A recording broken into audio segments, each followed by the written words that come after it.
Voyage en Autriche, ou comment comprendre les grands principes de l'école autrichienne d'économie en moins de 10 minutes. Épisode 6. Éléments de base de l'action humaine. Avant de se lancer dans les éléments de base de l'action humaine, je souhaite préciser sur quelle prémisse toute la science économique tient. Tout d'abord, le prémisse de base, c'est que les individus agissent. C'est l'axiome de l'action. On le sait par introspection et c'est axiomatique. C'est ce qu'on a vu dans les épisodes précédents. Ensuite, la deuxième prémisse, c'est les individus sont différents. Ils sont différents en termes de préférence, ils sont différents en termes de productivité, et tout ça par contre on le sait par observation. On ne croise jamais dans sa vie quelqu'un qui est exactement comme nous à la molécule près. Voilà, maintenant, voyons quels sont les éléments de base de l'action humaine. Donc l'action humaine, c'est un comportement motivé par l'atteinte d'une fin. Et donc on a deux conditions pour considérer une action comme action humaine. D'abord, une personne peut donner une raison à son action. Que tu la trouves bonne ou mauvaise. Ça, c'est la première condition. Pouvoir donner une raison à son action. Et la deuxième condition pour qu'une action soit considérée comme action humaine, c'est que l'action soit volontaire, c'est-à-dire choisie de son plein gré. Par exemple, si tu me prends mon bras contre mon gré pour signer avec un contrat, le fait d'avoir signé le contrat, ce n'est plus une action humaine, vu qu'elle n'est plus faite de mon plein gré. Donc de façon plus précise, quelles sont les actions qui vont être incluses dans l'action humaine ? Ça va être les comportements rationnels et irrationnels, car tous les deux ont un but. Ça va être aussi les comportements délibérés et spontanés, c'est-à-dire sans grande réflexion. Ça va comprendre les habitudes, car à un moment donné, l'habitude a été choisie et n'importe quand je peux choisir de la changer.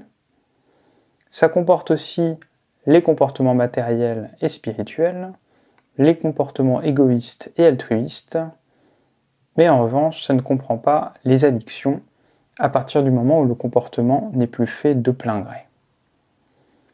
Les concepts de base de l'action humaine sont les suivants. Ce sont les fins et les moyens. Ça, c'est vraiment des concepts de base de l'action humaine.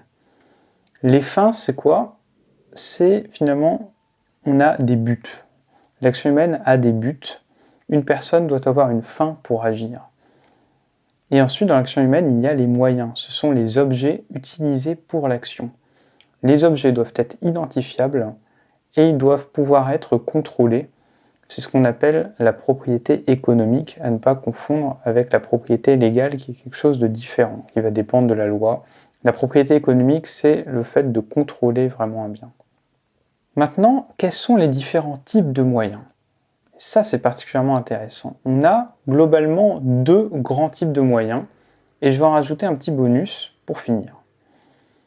Donc le premier type de moyen, c'est les biens de consommation.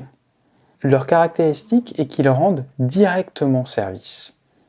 Par exemple, une pomme on la mange, voilà, ça nous rend directement service. Ou alors encore un bon épisode de podcast comme celui-ci, ça t'apporte des informations, ça te rend directement service, ça t'apprend directement des choses.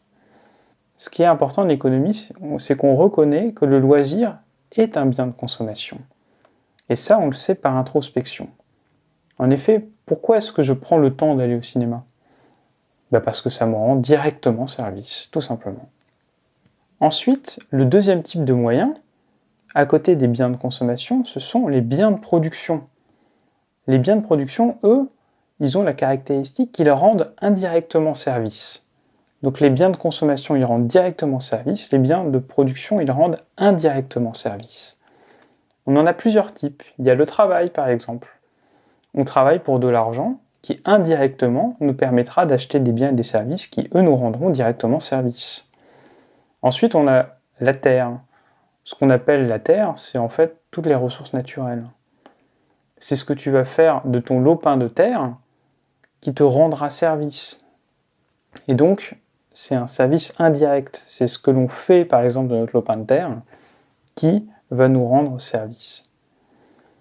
Et puis, on a ce qu'on appelle les biens capitaux. Ce sont des biens créés par l'application du travail à la terre qui rendent indirectement service. Par exemple, l'escabeau qui va te permettre d'aller récupérer ta pomme dans l'arbre. Et ensuite, le type de moyen bonus, ce sont ce qu'on appelle les moyens d'échange, et globalement, c'est la monnaie. Ce qu'il faut savoir aussi, c'est que la monnaie a son intégrité propre, car autant les biens de production peuvent rendre directement service à certaines personnes, autant ce n'est jamais le cas de la monnaie. Elle ne peut rendre qu'indirectement service via les échanges. Maintenant qu'on a vu ce que sont l'action humaine, les fins, les moyens, dans le prochain voyage, on va pouvoir commencer à nous intéresser aux implications de base de l'action humaine. Si ça t'a plu, abonne-toi, et moi je te dis à bientôt en Autriche.